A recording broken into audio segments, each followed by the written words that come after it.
बिरशाह SSP मटिया जी हिदायतुनि ते SHO भिक्षा डोहारे ने मंशियात फ़रोशनि ख़िलाफ़ कार्रवाई तेज़ करे छॾियूं। हिकु बग़ैर लाइसेंस पिस्टल बि 2 गोलियूं 100 अदद सफ़ीना ऐं आदाब ज़हरीलो सोपारियूं बरामद कयूं वेयूं।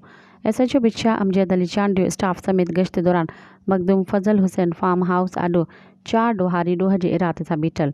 पुलिस मोबाइल खे ॾिसी भॼण जी कोशिश कई। पुलिस एहलकार 3 डोहारियुनि बिलाल वीसर वटां 1 अदद बिना लाइसेंस पिस्टल 2 गोलियुनि समेत ऐं सजाद पिञारो एहसान वीसर खे डंडे समेत गिरफ़्तार करे वरितो। इन मौक़े ते हिकु डोहारी पिस्टल समेत फ़रार थी वञण में कामयाब थी वियो, जिन खे केस दाख़िल कयो वियो आहे।